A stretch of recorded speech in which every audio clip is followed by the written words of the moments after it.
एक बहुत ही प्यारी रचना ग्रामीण परिवेश के लिए।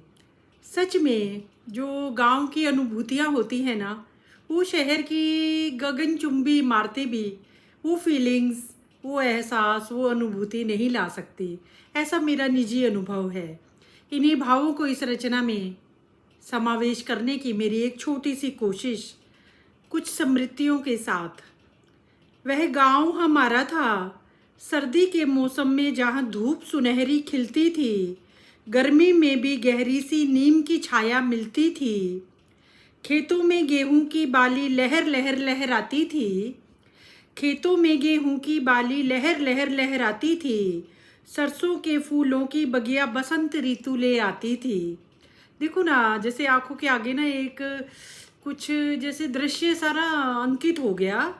वह गांव हमारा था, सर्दी के मौसम में जहाँ धूप सुनहरी खिलती थी, गर्मी में वो गहरी नीम सी छाया मिलती थी।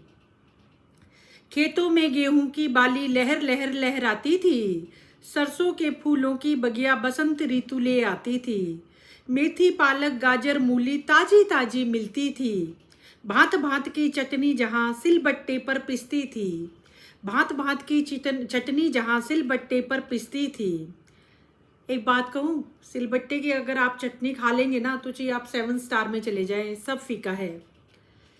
मेथी पालक गाजर मूली ताजी ताजी मिलती थी। भांत भांत की चटनी जहाँ सिलबट्टे पर पिसती थी।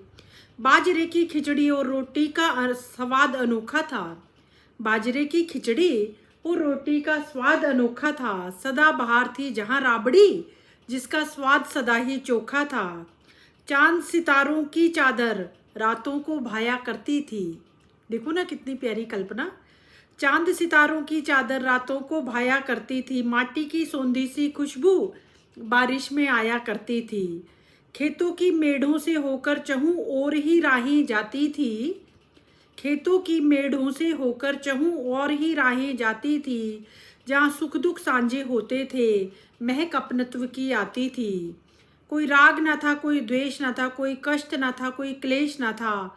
हम सब के सब हमारे थे, गुण दोष एक दूजे के स्वीकारे थे। जहाँ लोक गीतों की धुन मन मन मन को खुश कर जाती थी। कभी सुने हैं गांव के लोकगीत? सुन के तो देखो।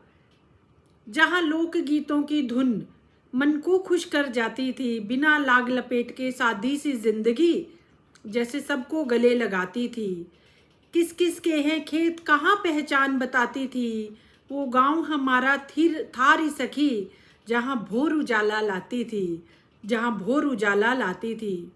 थक कर होकर चूर जहाँ थक कर होकर चूर जहाँ रात भी सो जाती थी। जहाँ चित चिंता नहीं होती थी, ना कोई आडंबर होता था। सब सरल सहज सा जीते थे, प्रकृति से सबका नाता था। माटी ऋण चुकाना जहाँ सबको आता था। हम इन शहरों में वो बात नहीं, वो अपने से हालात नहीं। खाली सी दोपहर नहीं, शामों में मुलाकात नहीं। शामों में मुलाकात नहीं। वो गांव हमारा था, सर्दी के मौसम में जहाँ धूप सुनहरी खिलती थी, गर्मी में जहाँ नीम की छाया मिलती थी।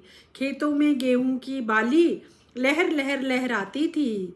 सरसों के फूलों की बगिया बसंत ऋतु ले आती थी। बसंत ऋतु ले आती थी। जब ऐसी सी रचनाएं होती है ना, तो मेरे तो मानस में ना एक ऐसा पूरा चित्र पूरा खिंच जाता है।